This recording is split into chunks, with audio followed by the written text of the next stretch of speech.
1.10 થી આગળ જઈએ. સિમ્પલ 2 માર્ક્સમાં પૂછાઈ ગયેલો આઈએમપી દાખલો 4 × 10⁻⁹ કુલમ ઇન્ટુ મીટરની ડાયપોલ ચાર્જ માત્રા ધરાવતી એક વિદ્યુત ડાયપોલ. બોલો શું આપેલું છે?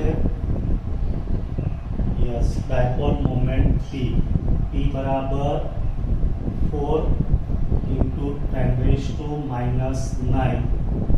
Coulomb into metre. 5 × 10⁴ ન્યૂટન પર કુલમનું માન ધરાવતા સમાન વિદ્યુત ક્ષેત્ર સાથે વિદ્યુત ક્ષેત્રનું માન શું લખાય? હા, કેપિટલ E બરાબર 5 × 10⁴ ન્યૂટન પર કુલમ સાથે 30 ડિગ્રીના કોણે રહેલી છે. તો શું આપેલું છે? થીટા બરાબર 30 ડિગ્રી. તો આ ડાયપોલ પર લાગતા ટોર્કનું માન શોધો. ટોર્કનું માન એટલે કે ટોર્કનું મૂલ્ય શોધવાનું છે. તો આપણે ભણી ગયા છીએ સમાન વિદ્યુત ક્ષેત્રમાં કોઈ ડાયપોલ મૂકવામાં આવે તેના પર લાગતું ટોર્ક P × E અને જો મૂલ્ય પૂછે તો P E sin θ. યાદ છે ને દરેકને સૂત્ર? હા, બસ સૂત્ર યાદ હોય તો દાખલો આવડી ગયો. કારણ કે ખાલી કિંમત મૂકી દો. P એટલે 4 × 10⁻⁹, E એટલે 5 × 10⁴, sin θ એટલે sin 30. બરાબર. ચલો ગુણાકાર કરીએ તો 5 × 20 -9 + 4 એટલે 10⁻⁻, યસ 5 અને sin 30 ની કિંમત 1/2. બે આની સાથે ઉડી જાય તો 10 × 10⁻⁵ જવાબ આવે 10⁻⁴. ટોર્ક છે એટલે એકમ ન્યૂટન ઇન્ટુ મીટર. બોલો આવડી જશે. તો સિમ્પલ દાખલો છે, પરીક્ષાની અંદર પૂછાયેલ છે અને હજી પણ પૂછી શકે. ચલો એના પછી સિમ્પલ દાખલો 1.11 જોઈએ.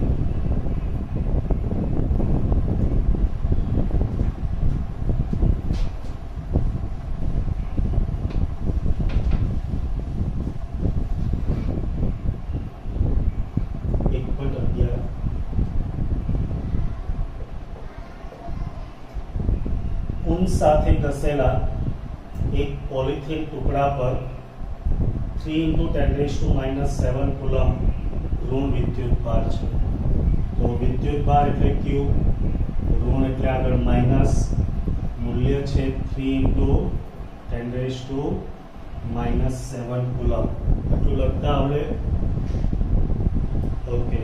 એમાં બે પ્રશ્ન. પહેલું, સ્થાનાંતરિત થયેલા ઇલેક્ટ્રોનની સંખ્યા. તો ઇલેક્ટ્રોન કે પ્રોટોનની સંખ્યા એટલે સ્મોલ n. તેઓ શાના પરથી શાના પર સ્થાનાંતરિત થયા છે તે તો આપણે અહીંયા જાણીએ છીએ. હા, બરાબર ને. અને બીજું તમને કીધું છે કે ઊનથી પોલિથીન તરફ દળનું સ્થાનાંતર થયેલ છે. અહીંયા પ્રશ્નમાં બોલ છે કેટલું સ્થાનાંતર થયેલું છે, એટલે તમારે એનું દળ શોધવાનું છે. તો જુઓ, પહેલા પ્રશ્નમાં n અને બીજા પ્રશ્નમાં તમારે m શોધવાનું છે. ચલો પહેલા તો દરેકને ઊન સાથે પોલિથીનનો ટુકડો છે એ આપણે ઘસીશું તો ઊનથી પોલિથીન તરફ શું થશે? યસ, ઇલેક્ટ્રોનનું સ્થાનાંતર થશે. કેટલા ઇલેક્ટ્રોન સ્થાનાંતર થાય અને કેટલું દળ સ્થાનાંતર થાય એ શોધવાનું છે. ચલો પહેલા માટે કોઈ કહેશે q આપેલા હોય અને n શોધવાના હોય કયું સૂત્ર આવે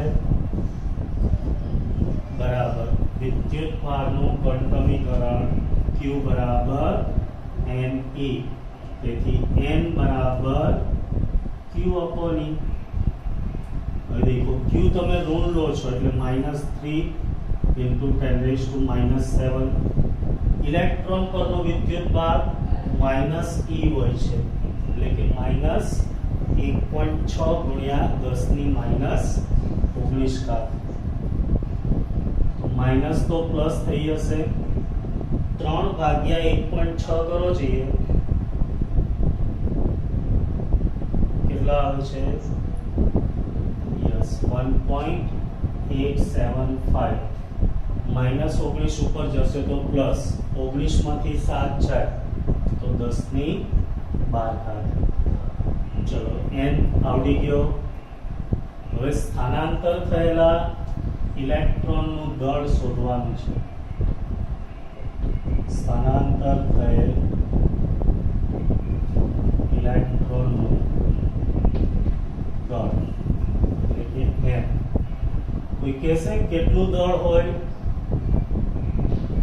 હા જુઓ અહીંથી એક ઇલેક્ટ્રોન અહીંયા જાય છે તો દળ હોય m તો આવા n ઇલેક્ટ્રોન જાય તેનું દળ કેટલું થાય યસ n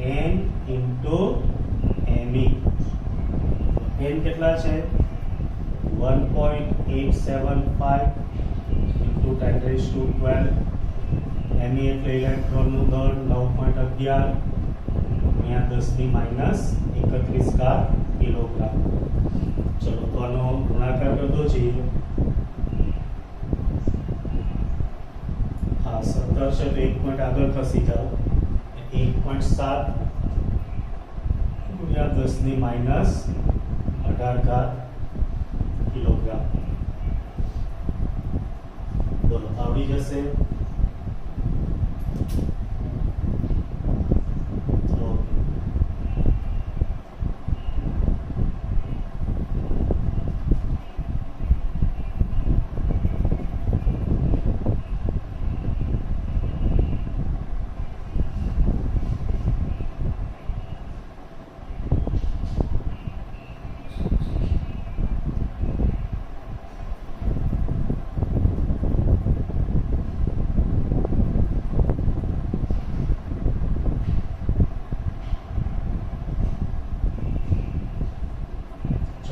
એક્ઝામ્પલ આવે છે 1.12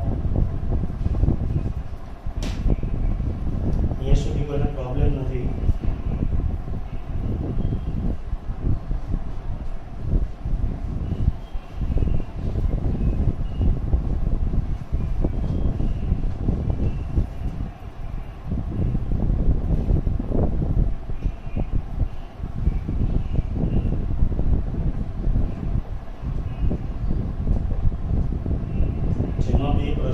પહેલા એ કોપરના અલગ કરેલા બે ગોળાઓ એ અને બી ના કેન્દ્રો વચ્ચેનું અંતર 50 સેન્ટીમીટર છે બોલો શું લખો પહેલા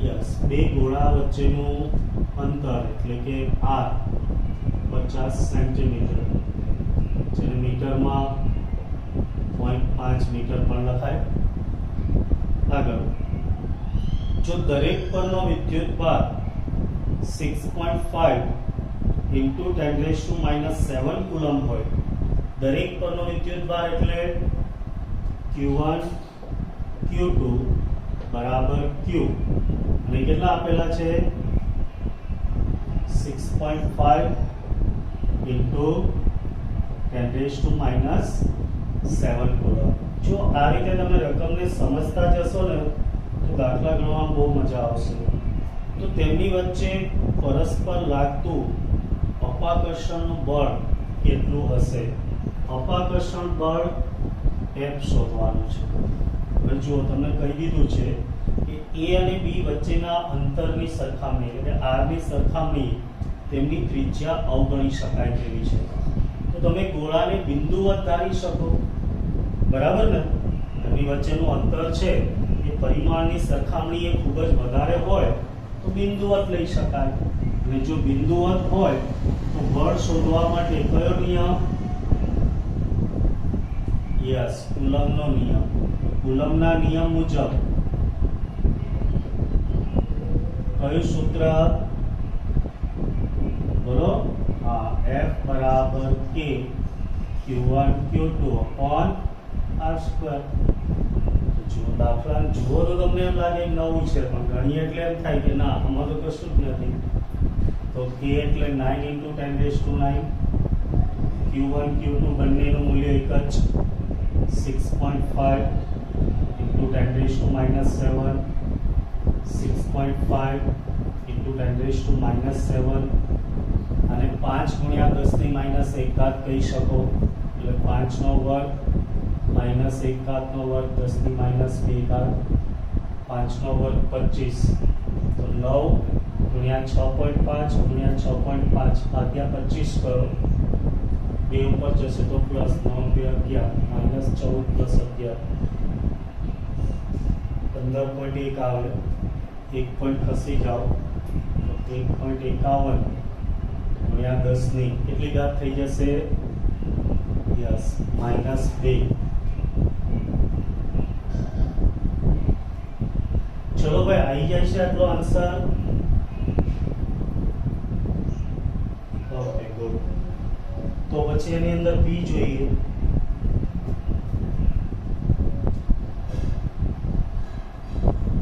જો આ દરેક ગોળા પરનો વિદ્યુતભાર બમણો કરવામાં આવે, ઇટ મીન્સ Q1' બરાબર કેટલા? બમણો એટલે 2Q1, Q2' બરાબર 2Q2, અને તેમની વચ્ચેનું અંતર અડધું કરવામાં આવે. તેમની વચ્ચેનું અંતર એટલે R', એટલે અડધું એટલે R/2. જો MCQ માં આપણે જોઈએ તો કેટલું અપાકર્ષણ બળ લાગશે, એટલે કે F' શોધવાનું છે. તો દેખો, કુલમ્બના નિયમ મુજબ સૂત્ર તો એ જ થશે, ખાલી F ની જગ્યાએ F' કે Q1' Q2' upon R'². મૂલ્ય બદલાય પણ નિયમ તો એ જ રહેવાનો છે. ચલો તો કિંમત મૂકો. કે Q1' એટલે 2Q1, Q2' એટલે 2Q2 upon R' એટલે R/2, R/2 નો સ્ક્વેર કરો એટલે R²/4, ઉપર 2 × 2 એટલે 4, ડાયરેક્ટ લખી દો. 4 × 4 16 કે Q1 Q2 upon R², એને તો F કહેવાય, તો જવાબ આવે 16F. બરાબર છે?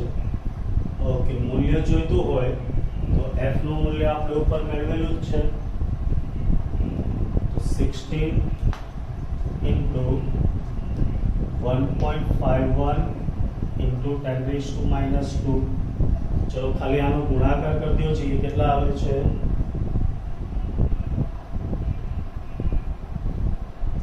યસ, 24 × 10⁻², એટલે કે 0.24 મીટર. તો આ 3 માર્ક્સમાં પૂછે છે. આવડશે દરેકને? ઓકે, હા, આવડે તો હા પાડજો, એટલે આપણને ખબર પડે. ચલો હવે આના ઉપરથી જ 1.13 આપેલો છે, તો માહિતી 1.12 ની, પણ એમાં ખાલી થોડું ચેન્જ કરવાનું છે. ચલો તો માહિતી એમને રહેવા દો અને 1.13 કરી દો.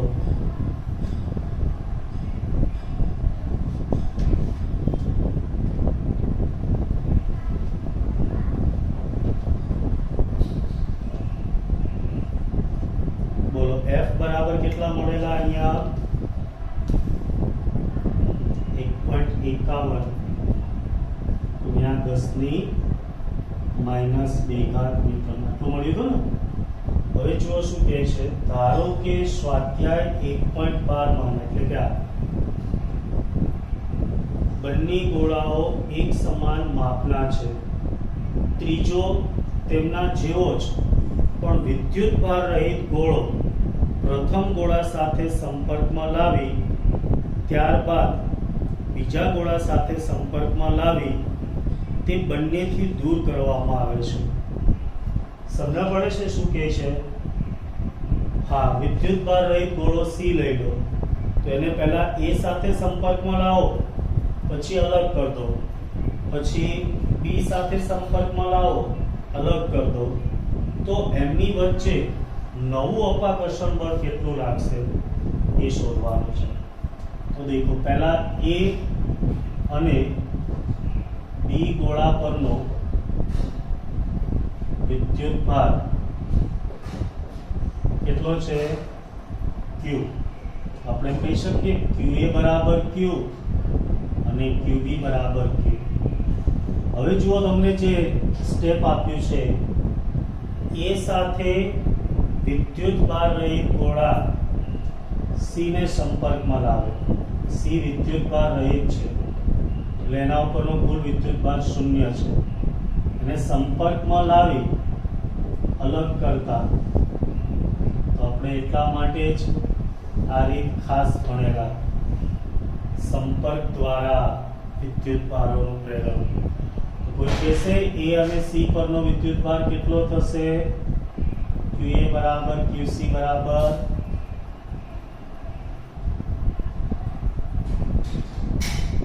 હા, જલ્દી બોલો. યસ, બંનેનો સરવાળો ભાગ્યા 2. તો A પરનો Q, C પરનો 0 ભાગ્યા 2 એટલે Q/2 થશે. બરાબર. હવે શું કરવામાં આવે છે? તો કે B ને C સાથે સંપર્કમાં લાવી, B ને C સાથે સંપર્કમાં લાવી અલગ કરતા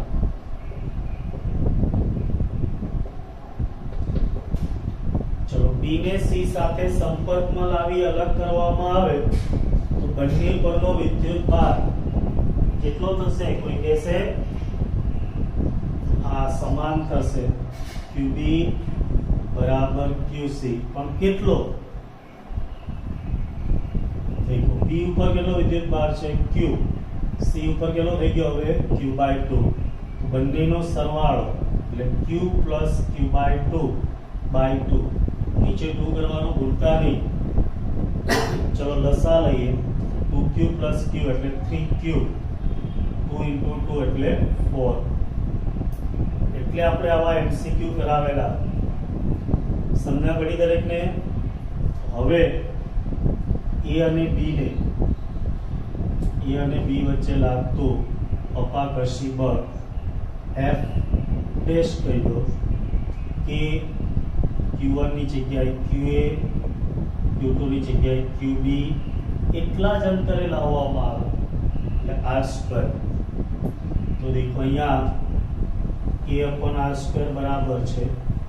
QA કેટલા થઈ ગયા હવે? Q/2. QB કેટલા થઈ ગયા? 3Q/4.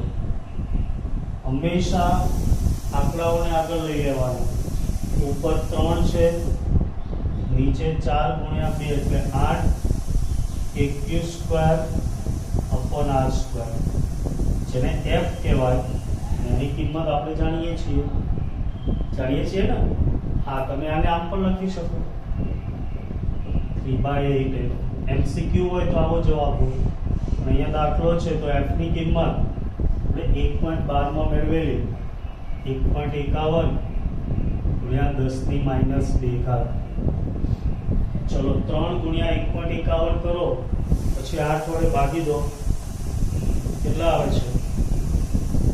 0.57. 1 પોઈન્ટ ખસી જાઓ, 5.7 ગુણ્યા 10⁻³ ન્યૂટન.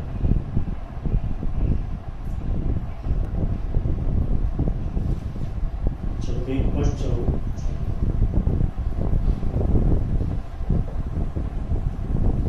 આકૃતિ 1.33 સમાન વિદ્યુત ક્ષેત્રમાં 3 વિદ્યુતભારોના ગતિપથ દર્શાવે છે.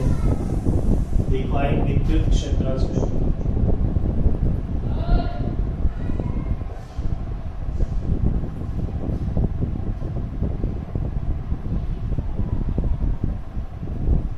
ઉપર પ્લસ અને નીચે માઈનસ આ રીતની દિશાવાળું એક વિદ્યુત ક્ષેત્ર છે જેમાં તમને ત્રણ કણ બતાવ્યા છે પહેલો કણ આ રીતના છે કણ નંબર 1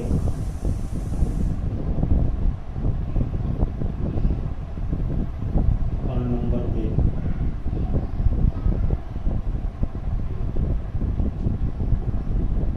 કણ નંબર 3 યમાક્ષ પદ્ધતિ આ x અક્ષ અને y અક્ષ છે ચલો તો ત્રણ વિદ્યુત ભારોના ચિહ્ન આપો चलो तो पहला कण 1 અને કણ 2 આના ચિહ્ન કયા થશે એટલે 1 અને 2 ધન તરફ જાય ધન તરફ કોણ આકર્ષાય ધન તરફ કોણ આકર્ષાય ઋણ એટલે કણ 1 અને 2 એ ઋણ વિદ્યુત ભાર હશે ચાલો તો હવે એ રીતના કોઈ મને કહેશે કણ 3 કયો વિદ્યુત ભાર હશે ઓકે સરસ ચલો આવડી ગયું દરેકને કારણ કે ઋણ તરફ આકર્ષાય એટલે ધન હશે બસ આવો પ્રશ્ન પૂછે તો આવડી જાય ઓકે બીજું પૂછ્યું કયા કણ માટે વિદ્યુત ભાર અને દળનો ગુણોત્તર એટલે કે E/m અથવા Q/m મહત્તમ હશે तो चलो આપણે આને મુક્ત પતન પામતા લઈએ તો S બરાબર V0t પ્લસ 1/2 AT સ્ક્વેર ધોરણ 11 ચેપ્ટર 3 and 4 આ સૂત્ર આપણે જોયેલું યાદ છે ને હા ચલો તો આની અંદર આપણે કિંમત મૂકીએ તો y અક્ષની દિશામાં એ સ્થાનાંતર પામે છે તો s ની જગ્યાએ લઈ લો y મુક્ત પતન પામે તો V0 0 પ્લસ 1/2 એનું સૂત્ર આપણે ભણી ગયા હતા F બરાબર ma બરાબર EE તેથી A બરાબર EE/m યાદ છે ને વિદ્યુત ક્ષેત્રમાં અહીં મૂકી દો બરાબર છે ઇન્ટુ t સ્ક્વેર તો દરેકને સમય તો સમાન જ લાગે છે વિદ્યુત ક્ષેત્ર भी સમાન છે y ચલે છે E/m તો E/m નો ગુણોત્તર એ y ના સમપ્રમાણમાં હોય તો કયા કણ માટે y વધુ છે આમ સ્થાનાંતર કોણ વધુ પામ્યું અહીંયાને આપણે ત્રણેયને અહીંથી મુક્ત પતન કરાયા છે તમે કહેશો મુક્ત પતન કરીએ તો નીચે આવે પણ અહીંયા વિદ્યુત ક્ષેત્રના કારણે આટલા વિચલિત થાય છે તો કોનું સ્થાનાંતર વધારે છે a 2 કે 3 યસ તેથી કણ 3 છે એના માટે y વધુ તેથી E/m વધુ તો આ તમારે લખવાની જરૂર નહીં હોતી g નીટમાં ખાલી તમારે જવાબ આપવાનો હોય છે ઓપ્શન ટિક કરવાનો હોય તો કણ 3 આપેલું હોય ये जवाब टिक कर देवानो बोलो समझण पड़ी गई ओके गुड चलो 1.15 फ्लक्स आधारित सरस दाखलो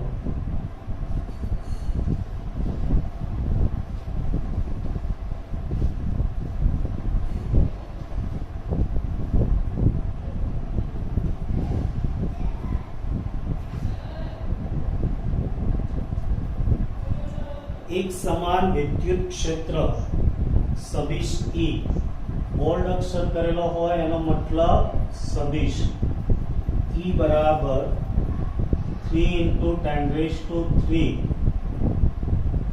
I कैरेट એટલે x અક્ષની દિશામાં છે ભાઈ ન્યૂટન પર કુલમ નો વિચાર કરો ચલો વિચારી લીધું કે x દિશામાં આટલું મૂલ્ય ધરાવતું વિદ્યુત ક્ષેત્ર છે तो ए पहलो दाखलो yz સમતલને સમાંતરે જેનું સમતલ હોય, ભાઈ yz સમતલમાં કોઈનું સમતલ હોય તો એના ક્ષેત્રફળની દિશા કઈ થાય? x. સરસ, ચલો દરેકને સમજણ તો છે. તેવા 10 સેમીની બાજુવાળા ચોરસમાંથી આ ક્ષેત્રનું ફ્લક્સ કેટલું હશે? તો આપણે ક્ષેત્રફળ a લઈએ તો ચોરસ હોય તો દરેકને ખબર છે લંબાઈ ગુણ્યા લંબાઈ એટલે 10 ગુણ્યા પહેલા મૂલ્ય લો, ચલો 10 સેન્ટીમીટર ગુણ્યા 10 સેન્ટીમીટર કેટલા થાય? 100 સેન્ટીમીટર સ્ક્વેર, જેને મીટરમાં ફેરવીએ તો 10 ની -4 મીટર સ્ક્વેર. હવે સદિશ સ્વરૂપે લખીએ. જુઓ, બે રીતે કરી શકાય. સદિશ સ્વરૂપ લઈને પણ કરી શકો અને થીટા 0 લઈને પણ કરી શકો. કારણ કે yz સમતલમાં લો તો a ની દિશા x થાય એટલે થીટા 0. તો આપણે થીટા વાળી રીત કરવી તો એ કરી શકો. અહીંયા થીટા બરાબર 0, રાઈટ? તો તમને એમાંથી પસાર થતું ફ્લક્સ શોધવાનું કીધું. તો ફ્લક્સનું સૂત્ર phi = Ea cos theta. E કેટલા આપ્યા છે? 3 ગુણ્યા 10 ની 3 ઘાત. મૂલ્ય જ લેવાનું જો તમે થીટા વાળું લો તો ઇન્ટુ a 100 ઇન્ટુ 10⁻⁻⁴ અને cos 0 એટલે 1. તો અહીંયા 10 ની 4 કર દો, આ 4 સાથે જતા રહે, બાકી કેટલા રહેશે? હા 30 એકમ ફ્લક્સ છે એટલે ન્યૂટન ઇન્ટુ મીટર સ્ક્વેર પર કુલમ. ચલો એની અંદર બી પણ આપ્યો છે કે જો આ ચોરસના સમતલને દોરેલો લંબ એટલે કે ક્ષેત્રફળ સદિશ, બરાબર ને, એક્સઅક્ષ સાથે 60 ડિગ્રીનો ખૂણો બનાવે. થીટા 0 હતો એની જગ્યાએ હવે થીટા 60 ડિગ્રી બને છે. તો તેમાંથી કેટલું ફ્લક્સ અહીંયા phi શોધવાનું છે. કેટલું ફ્લક્સ તેમાંથી ફ્લક્સ કેટલું હશે એટલે કેટલું ફ્લક્સ બહાર આવશે. ચલો તો અહીંયા કયું સૂત્ર? એ જ સૂત્ર Ea cos theta. ચલો E એટલે 3 × 10⁻³ A એટલે 100 × 10⁻⁻⁴ પણ cos 60 આવશે. cos 60 એટલે 1/2 ડાયરેક્ટ લખાય 30/2. 30/2 એટલે 15 ન્યૂટન ઇન્ટુ મીટર સ્ક્વેર પર કુલમ.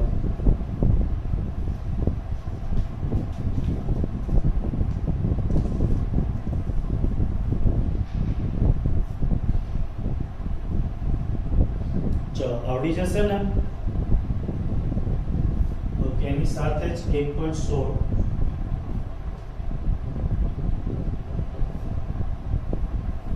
20 સેમી બાજુવાળા એક ઘન જેની બાજુઓ યામ સમતલોને સમાંતર રાખેલ હોય તેમાંથી સ્વાધ્યાય 1.15 માં દર્શાવેલ વિદ્યુત ક્ષેત્રનું ફ્લક્સ કેટલું હશે? તો દેખો અહીંયા તમારે જે આપણે દાખલો ગણેલો છે એની અંદર એક ઘન લેવાનો છે. આવું કોઈ ઘન હોય આપણે જાણીએ એ પ્રમાણે આની અંદર જેટલી ક્ષેત્રરેખાઓ દાખલ થશે એટલી જ ક્ષેત્રરેખાઓ બહાર આવશે અને જેટલી દાખલ થાય એટલી જ ક્ષેત્રરેખાઓ બહાર આવતી હોય તો આપણે જાણીએ એ પ્રમાણે તેની સાથે સંકળાયેલ ફ્લક્સ કેટલું થાય? 0. તો phi બરાબર 0.